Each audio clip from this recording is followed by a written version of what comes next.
Hello everyone, welcome to my channel. आज जो मैं कराने जा रही हूँ वो बहुत ही इंपॉर्टेंट क्वेश्चन है। आपको एक ना एक question TGT, PGT, LT grade या जीआईसी के जो प्री एग्जाम है उनमें देखने को मिल सकता है। और ये प्रीवियस ईयर के क्वेश्चंस हैं जो मैंने छाटे हैं, जो 30 ईयर्स के प्रीवियस ईयर क्वेश्चंस हैं अब तक आए हुए हैं। तो सबसे पहले हम लोग जो एस्कैरिस में देखेंगे वो है सेक्शुअल डायमॉर्फिज्म। ये जो ऑर्गेनिजम्स होते हैं ये यूनिसेक्सुअल होते हैं, इनके मेल और फीमेल बॉडी अलग अलग होती है। पहचानने के लिए मेल जो है उसका पोस्टीरियर एंड बेंट होता है, जबकि फीमेल का पोस्टीरियर एंड स्ट्रेट होता है। इनमें कोई भी, इनकी जो लाइफ साइकिल है इनमें कोई भी इंटरमीडिएट होस्ट नहीं पाया जाता है। इनकी बॉडी कैविटी सीडोसील है, प्योर सीलोमिक नहीं है, सील है। रेब्डिटी फॉर्म लार्वा इनमें पाया जाता है जो कि फर्स्ट जुवेलाइन लार्वा है एस्कैरिस में, जो कि सॉइल में मिलता है। नेक्स्ट इसका पॉइंट है, इन्हें पैरासाइट भी बोला जाता है। और ये रहते कहाँ हैं? स्मॉल इंटेस्टाइन, ह्यूमन बींग के स्मॉल इंटेस्टाइन में आपको मोस्टली देखने को मिल जाएंगे। It does not require any secondary host की इनको जरूरत नहीं पड़ती अपनी लाइफ साइकिल कंप्लीट करने के लिए।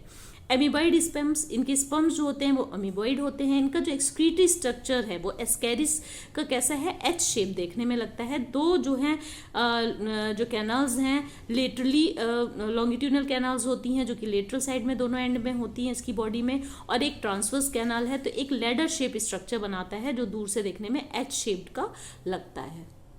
अब जब हम के कीमो रिसेप्टर्स देखेंगे, जो फेजमिड है ये प्रेजेंट होता है posterior side of the Ascaris. इसी तरीके से एम्फिड्स भी पाए जाते हैं इनके माउथ में, प्रेजेंट इन एस्कैरिस, ये भी कीमो रिसेप्टर हैं। यानी एम्फिड एंड फेजमिड कहाँ पाए जाते हैं? एस्कैरिस में पाए जाते हैं, ये कीमो रिसेप्टर हैं। एस्कैरिस के एग जो है वो फर्टिलाइज होते हैं यूट्रस में। एस्कैरिस की जो बॉडी है, एपिडर्मिस है, वो सिंस्टियल है, यानी बहुत सारे उसमें न्यूक्लियस हैं इन एस्कैरिस। एंड पीनियल सीटे जो एक होता है स्ट्रक्चर स्पिक्यूल, ये केवल मेल एस्कैरिस में पाया जाता है, फीमेल में एब्सेंट होता है।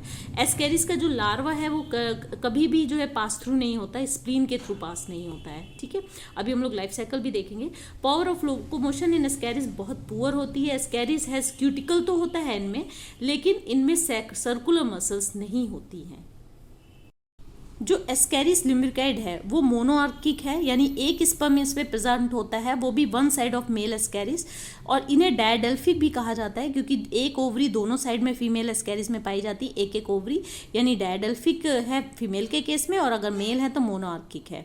लाइफ साइकिल जो ऑफ एस्कैरिस की आउटसाइड से शुरू होती है, आउटसाइड से एंटर करता है इंटेस्टाइन में, इंटेस्टाइन से हार्ट में जाता है, हार्ट से लंग्स में जाता है, लंग्स से फेरिंग्स में वापस आता है, फेरिंग्स से गलेट में जाता है, गलेट के बाद स्टमक में जाता है, स्टमक के बाद फिर से इंटेस्टाइन में जाकर आउटसाइड चला जाता है। यानी इंटेस्टाइन से ही एंटर करता है, इंटेस्टाइन से ही बाहर हो जाता है। बीच में हार्ट में जाएगा, लंग्स में जाएगा, फेरिंग्स में जाएगा, गुलेट में जाएगा, स्टमक में जाएगा। ठीक, third and fourth form of larva passes through lungs से पास होता है। और इसकी जो इन्फेक्टिव स्टेज एस्कैरिस की है वो है फर्टिलाइज एग होती है। तो ये मैंने सारे क्वेश्चन कवर कर लिए हैं। होप है ये क्विक रिवीजन आपको बहुत ही फ़ायदा करेगा। तो आप इसे बार बार देखें और लोगों को भी इसे दिखाएं।